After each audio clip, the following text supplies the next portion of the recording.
हमें से मैक्सिमम लोग सुबह बार बार स्नूज का बटन दबाकर खराटे मार रहे होते हैं। उसी वक्त world class leaders, businessman, entrepreneurs, athletes सुबह 5 बजे उठकर अपने माइंड को, हार्ट को, सोल को और हेल्थ को ड्रास्टिकली इंप्रूव कर रहे होते हैं। इन फेमस पर्सनालिटीज में शामिल है billionaire Naveen Jain, famous actor Dwayne Johnson और अक्षय कुमार, वर्जिन कंपनीज के मालिक रिचर्ड ब्रांसन, ट्विटर के सीईओ जैक डॉर्सी, एप्पल के एक्स सीईओ टिम कुक और यूएस के एक्स प्रेसिडेंट बराक ओबामा। तो आज की इस वीडियो में हम 4 गोल्डन प्रिंसिपल्स डिस्कस करेंगे जो रॉबिन शर्मा ने अपनी बुक द 5 AM क्लब में बताए हैं। तो क्या आप रेडी हैं 5 AM क्लब के मेंबर बनने के लिए? तो सबसे पहला रूल कहता है कि सुबह उठते ही यूज 20-20-20 फॉर्मूला। अब सबसे पहला सवाल तो ये आता है कि अगर हम 5 बजे उठ भी गए तो हमें इतनी सुबह उठकर करना क्या है? तो हमें 5 बजे से 6 बजे तक एक स्पेशल रूटीन फॉलो करना है जिसे रॉबिन शर्मा ने विक्ट्री आर बोला है। इस विक्ट्री आर को हमें 20-20 मिनट के 3 पार्ट्स में तोड़ना है। पहले 20 मिनट में यानी 5 बजे से 5:20 तक हमें मूव करना है, यानी एक्सरसाइज करनी है, प्रेफरेबली हाई इंटेंसिटी एक्सरसाइज जिसमें हमें पसीना आ रहा हो। अब हम ये इसलिए कर रहे हैं क्योंकि अगर हम उठते ही एक्सरसाइज स्टार्ट करते हैं तो इससे हमारी एनर्जी और फोकस बहुत ज्यादा इंक्रीज हो जाता है। अब साइंस के अकॉर्डिंग ऐसा इसलिए होगा क्योंकि जब हम एक्सरसाइज करते हैं तो हमारे ब्रेन में BDNF नाम का एक केमिकल रिलीज होता है, यानी ब्रेन डिराइव्ड न्यूरोट्रोफिक फैक्टर। और ये रिसर्च प्रूव कर चुकी है कि BDNF हमारे स्ट्रेस लेवल को कम करता है और साथ में हमारे ब्रेन में न्यूरो कनेक्शन के प्रोसेस को एक्सेलरेट करता है, जिससे हमारा फोकस और थिंकिंग पावर इंप्रूव होती है। यानी 5:20 तक जब हमारे कंपटीटर सो रहे होंगे तब तक हम अपने माइंड में नए न्यूरो कनेक्शंस बना चुके होंगे, जिससे हमें कंपटीटिव एडवांटेज मिलेगा। दूसरे 20 मिनट में यानी 5:20 से 5:40 तक हमें रिफ्लेक्ट करना है, यानी हम बिल्कुल आइसोलेशन में अपनी लाइफ की बिगर पिक्चर को एनालाइज करते हैं। ये एनालाइज करते हैं कि क्या हर रोज हम जो एक्शंस ले रहे हैं वो हमें हमारे बिगर गोल्स तक मिलवाएंगे भी या नहीं, या फिर कहीं गधों की तरह हम रैट रेस का हिस्सा तो नहीं बन रहे और बिना सोचे समझे यूजलेस एक्शंस लिए जा रहे हैं। इस टाइम में रॉबिन शर्मा हमें सजेस्ट करते हैं कि हम जर्नलिंग करें, यानी हम एक नोटबुक में लिख सकते हैं कि हमारे गोल्स क्या हैं और साथ में हमें उस दिन क्या अचीव करना है। इस वक्त हम मेडिटेट और प्लानिंग भी कर सकते हैं। अब इससे हमें अपने लाइफ में ज्यादा क्लियरिटी मिलती है कि हमारे लिए क्या क्या इंपॉर्टेंट है, जिससे हम दिन भर में अच्छे डिसीजंस ले सकते हैं और सिर्फ उन इंपॉर्टेंट कामों पर फोकस कर सकते हैं जो हमारे बिगर गोल्स के साथ अलाइन करते हैं। और तीसरे 20 मिनट्स में यानी 5:40 से 6 बजे तक हमें ग्रो करना है, यानी हमें अपनी फील्ड में नॉलेज गेन करनी है। इसके लिए हम बुक्स पढ़ सकते हैं, महान लोगों की बायोग्राफीज पढ़ सकते हैं। अगर हमारे पास कम टाइम है तो हम ऑडियो बुक समरीज पढ़ सकते हैं। आप इवन हमारी गीगल ऐप डाउनलोड कर सकते हैं जहां पर हम हिंदी में नॉलेजेबल बुक्स की बहुत ही एंटरटेनिंग वे में समरीज बनाते हैं। अगर हम ये 20-20-20 फॉर्मूला हर रोज 1 साल तक अप्लाई करते हैं तो हम 122 आवर्स के करीब एक्सरसाइज कर चुके होंगे, 122 आवर्स अपनी लाइफ को एनालाइज कर चुके होंगे और अपने को बहुत अच्छे तरीके से समझ चुके होंगे और 122 आवर्स का top quality knowledgeable content consume कर चुके होंगे। अब मैं आपको हजारों एग्जांपल्स दे सकता हूं बिलियनर्स के जो ये रूटीन फॉलो करते हैं, लेकिन मैं आपको एक फेवरेट पर्सनैलिटी का एग्जांपल देना चाहूंगा जिनका नाम है नवीन जैन। अब मैंने इन्हें इसलिए चूज किया क्योंकि 1 ये इंडियन है जो कि एक मिडिल क्लास फैमिली से बिलोंग करते हैं और उसके बावजूद ये बिलियनर बने। 2 ये IITian है एंड 3 मोस्ट इंपॉर्टेंटली ये बिलियनर बनने के बावजूद अपना काफी टाइम चैरिटी और गरीब लोगों की लाइफ को इंप्रूव करने में गुजारते हैं।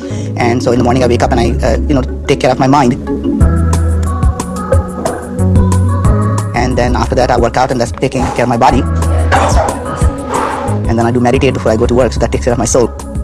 Business is like a war. You have to be completely prepared, and unless you have mind, body and soul really all ready for it, you just can't fight that battle. Next point कहता है कि elite performers की एक twin cycle होती है। अब हमें से मैक्सिमम लोगों को बचपन से ये बताया गया है कि ज्यादा चीजें अकम्प्लिश करने के लिए हमें ज्यादा आवर्स तक काम करना पड़ेगा, लेकिन रॉबिन शर्मा अपनी बुक में बोलते हैं कि अगर हम एक्चुअल में टॉप परफॉर्मर्स को देखें तो उनका वर्क और रेस्ट रेशियो एकदम बैलेंस्ड होता है। हमारी ग्रोथ सिर्फ तभी नहीं हो रही होती जब हम परफॉर्म कर रहे होते हैं, बल्कि तब भी हो रही होती है जब हम रेस्ट या एक्सरसाइज कर रहे होते हैं। और ये फार्मिंग में भी ट्रू है। अगर हम एक किसान से पूछें तो वो हमें बताएगा कि एक सीजन ऐसा होता है जब उसे बहुत ज्यादा मेहनत करनी पड़ती है, बीज डालने पड़ते हैं, लेकिन उसके बाद एक इनएक्टिव फेज आता है, रेस्ट फेज आता है, जहां पर उस किसान की मेहनत काफी कम हो जाती है। बाहर से लोगों को लग सकता है कि इस वक्त कुछ भी नहीं हो रहा, जबकि इसी वक्त सबसे ज्यादा ग्रोथ होती है, क्योंकि इस वक्त सॉइल रेस्ट कर रही होती है और अपने न्यूट्रिएंट्स को रिस्टोर कर रही होती है। और यही रेस्ट फेज डिसाइड करता है कि क्रॉप्स कितनी अच्छी तरह से ग्रो करेगी। हमें से कई लोग रेस्ट को ग्रोथ का हिस्सा ही नहीं मानते और जब हम काम नहीं कर रहे होते तो हमें गिल्ट महसूस होता है, लेकिन ऑथर बोलते हैं कि हमें सिर्फ काम ही नहीं करना बल्कि रेस्ट भी लेनी है, तभी हम एक्चुअल में पूरा दिन काम कर पाएंगे। इसके लिए हमें स्लीप की इंपॉर्टेंस को समझना पड़ेगा। रिसर्च प्रूव कर चुकी है कि स्लीप एक बहुत ही बड़ा फैक्टर है जो हमें बता सकता है कि हम कितने साल तक जिएंगे। इसलिए सोने से 1 घंटे पहले हमें एक स्पेशल रूटीन फॉलो करना है। रॉबिन शर्मा कहते हैं कि हमारे सारे इलेक्ट्रॉनिक डिवाइसेस जैसे कि हमारे सेल फोन्स, हमारे लैपटॉप्स, हमारे टेलीविजन सब ब्लू लाइट्स एमिट करते हैं जो हमारे मेलाटोनिन लेवल को कम कर देते हैं, जिससे हमारी नींद की क्वालिटी सफर करती है। मेलाटोनिन वो केमिकल है जिससे हमें नींद आती है। इसलिए सोने से 1 घंटे पहले हमें अपने सारे इलेक्ट्रॉनिक डिवाइसेस बंद करके या तो अपने फैमिली मेंबर से बात करनी चाहिए या बुक्स पढ़नी चाहिए या फिर एक हॉट बाथ लेके रेस्ट करना चाहिए। नेक्स्ट पॉइंट आता है द 4 इंटीरियर एम्पायर। ये कॉन्सेप्ट कहता है कि एक्चुअल में फुलफिल होने के लिए, ट्रूली हैप्पी होने के लिए हमें 4 इंपॉर्टेंट चीजों में अच्छा होना है और अपना टाइम उसी के अकॉर्डिंग डिस्ट्रीब्यूट करना है। और इन्हें ऑथर ने 4 इंटीरियर एम्पायर का नाम दिया है। ये 4 इंटीरियर एम्पायर है mindset, heart set, health set और सोल सेट। आजकल हर मोटिवेशनल स्पीकर हमें हमारे माइंडसेट इंप्रूव करने के लिए स्ट्रेटजीज बताता है, लेकिन सिर्फ माइंड से रिलेटेड इंप्रूवमेंट्स हमें 25% ही हैप्पीनेस दे सकती है। इसके अलावा हमें अपने हार्ट सेट को भी इंप्रूव करना है। हमारा हार्ट सेट हमारी इमोशनल लाइफ से कंसर्न है। अगर हमारा सिर्फ माइंड सेट ही इंप्रूव्ड है तब भी हम अच्छे डिसीजंस नहीं ले सकेंगे अगर हमारी इमोशनल लाइफ यानी हमारा अपने फ्रेंड्स और फैमिली मेंबर से रिलेशनशिप ही अच्छा नहीं है। नेक्स्ट आता है हेल्थ सेट, यानी हमारी हेल्थ ही अच्छी नहीं है तो बाकी सारी चीजें यूजलेस है। अगर हमें अपने मरने के बाद एक लीगेसी छोड़ के जाना है तो हमें ज्यादा साल एक अच्छी हेल्थ के साथ जीना पड़ेगा। एक बार एक बिलियनर ने मजाक में कहा था, तुम एक अच्छा बिजनेस नहीं बना पाओगे अगर तुम मरे हुए हो। हर एक इलीट परफॉर्मर इस सीक्रेट को जानता है और इसीलिए वो हर रोज अपनी हेल्थ के लिए टाइम निकालता है, जबकि एक एवरेज इंसान सोचता है कि एक्सरसाइज उसका टाइम वेस्ट करेगी। इन तीनों में अच्छा होने के बावजूद हमारी लाइफ में एक लास्ट इंपॉर्टेंट फैक्टर आता है जिसके बिना हम इनकम्प्लीट हैं, और वो है सोल सेट। हर रोज हम अपनी लाइफ में इतने बिजी रहते हैं कि सिर्फ मटीरियलिस्टिक चीजों के पीछे ही भागते रहते हैं, लेकिन ऑथर बोलते हैं कि हर रोज हमें सुबह एकदम साइलेंस में फोकस करना चाहिए कि हम हैं कौन। कई लोग अपनी स्पिरिचुअल पावर को मेडिटेशन से इंप्रूव करते हैं, कई इसे प्रेयर का नाम देते हैं, लेकिन खुद को अपने मेकर के साथ कनेक्ट करके हम अपनी स्पिरिचुअल पावर को इंक्रीज कर सकते हैं। नेक्स्ट पॉइंट आता है the habit installation protocol. Robin Sharma के अकॉर्डिंग किसी भी एक्टिविटी को ऑटोमेटिक बनने के लिए, एक हैबिट बनने के लिए, यानी अपने माइंड में इंस्टॉल करने के लिए हमें 66 डेज लगते हैं, जो कि अप्रोक्सीमेटली 9 हफ्तों के बराबर है। एक हैबिट को अपने माइंड में इंस्टॉल करने के लिए हमें 3 स्टेजेस से गुजरना पड़ेगा, stage 1, stage 2 and stage 3। Stage 1 है डिस्ट्रक्शन फेज। इन पहले 3 हफ्तों में हम अपनी पुरानी हैबिट्स को खत्म करते हैं और न्यू हैबिट्स को इंप्लीमेंट करने की कोशिश करते हैं, और ये स्टेज तीनों स्टेजेस में सबसे ज्यादा डिफिकल्ट है। इस स्टेज को पार करने के लिए हमें अपनी विल पावर का इस्तेमाल करना पड़ेगा, अपने को मोटिवेट करना पड़ेगा, तभी हम ये स्टेज को पार कर सकते हैं। स्टेज 2 है इंस्टॉलेशन फेज। ये भी 22 दिन यानी 3 हफ्तों का स्टेज है, जहां पर हम और फ्रस्ट्रेटेड फील करने लगेंगे और हम ये खुद से पूछ सकते हैं कि हम ये कर ही क्यों रहे हैं, क्या ये हैबिट यूजफुल भी है या नहीं, और हमें क्विट करने का मन करता है, पर हमें क्विट नहीं करना है, बस कंटिन्यू रखना है। और फिर लास्ट स्टेज आता है स्टेज 3 यानी इंटीग्रेशन फेज। इस स्टेज के लास्ट 3 हफ्ते हमारे लिए काफी आसान हो जाते हैं, और जैसे ही हम 66 डेज कंप्लीट कर लेते हैं हमें हर चीज आसान लगने लग जाती है। अब सुबह उठने के लिए हमें कोई विल पावर की जरूरत नहीं होगी, ना ही कोई स्ट्रगल करना पड़ेगा। अब हमारा ब्रेन हमें 5 बजे बिना अलार्म क्लॉक के ही उठा देगा, और इस वक्त हम ये सोचे होंगे कि यार ये बाकी लोग इतनी देर तक क्यों सोते हैं, और हम इस प्रोसेस को ही एंजॉय करने लगेंगे। अगर हम ये 3 स्टेजेस पार कर लेते हैं तो हम भी 5 AM क्लब के मेंबर बन जाएंगे। तो दोस्तों इस वीडियो में हमने 4 चीजें देखी, जिसमें सबसे पहले था 20-20-20 फॉर्मूला, यानी सुबह 5 बजे उठने के जस्ट इमीडिएट बाद हमें 20 मिनट्स तक एक्सरसाइज करनी है ताकि हमारे ब्रेन में BDNF रिलीज हो और हमारा फोकस बढ़े। फिर हमें नेक्स्ट 20 मिनट्स अपने लाइफ के गोल्स के बारे में लिखना है ताकि हम अपने को एनालाइज कर सकें और देख सके कि क्या हमारे एक्शंस हमारी लाइफ के गोल्स के साथ अलाइन है भी या नहीं। लास्ट 20 मिनट्स में यानी 5:40 से 6 बजे तक हमें ग्रो करना है न्यू नॉलेजेबल मटेरियल पढ़कर, जैसे कि बुक्स या audio books etcetera. Next concept हमने देखा था twin cycle of elite performer, यानी एक एलीट परफॉर्मर सिर्फ काम को ही नहीं बल्कि अपने रेस्ट और एंजॉयमेंट को भी टाइम देता है, क्योंकि रिसर्च के अकॉर्डिंग हम रेस्ट फेज में ही एक्चुअल में ग्रो करते हैं। इसलिए हमें अपनी स्लीप की क्वालिटी पर भी ध्यान देना चाहिए, जिसके लिए हमें सोने से पहले अपने सारे गैजेट्स बंद करके अपने फ्रेंड्स या फैमिली मेंबर से बात करनी चाहिए या फिर कोई इंटरेस्टिंग बुक पढ़नी चाहिए। हमने थर्ड कॉन्सेप्ट देखा था 4 इंटीरियर एम्पायर। एक ट्रूली फुलफिल्ड लाइफ जीने के लिए हमें 4 चीजों में इंप्रूव होना पड़ेगा, जो कि है mindset, heart set, health set और सोल सेट। यानी हमें अपने माइंड स्किल्स को इंप्रूव करना है, अपने फैमिली मेंबर्स को टाइम देना है ताकि हमारी इमोशनल लाइफ अच्छी हो सके, हमें एक्सरसाइज करनी है क्योंकि हेल्थ ही ठीक नहीं है तो everything will become completely useless, और फाइनली हमें एक अपना मी टाइम चाहिए, यानी पीस टाइम चाहिए, जहां पर हम प्रे या मेडिटेट कर सकें ताकि हम अपने बारे में और ज्यादा जान सकें और अपने मेकर के साथ कनेक्ट हो सकें। और फाइनली हमने देखा था हैबिट इंस्टॉलेशन प्रोसेस। हम 5 AM क्लब में तभी एंटर कर पाएंगे अगर हम इसे हैबिट में कन्वर्ट करते हैं। किसी भी एक्टिविटी को हैबिट में कन्वर्ट करने के लिए 66 डेज लग जाते हैं, जिसे हम 22 दिनों के 3 स्टेजेस में तोड़ सकते हैं। जैसे जैसे हम इन 3 स्टेजेस को पार करेंगे हमें उतने ही कम विल पावर की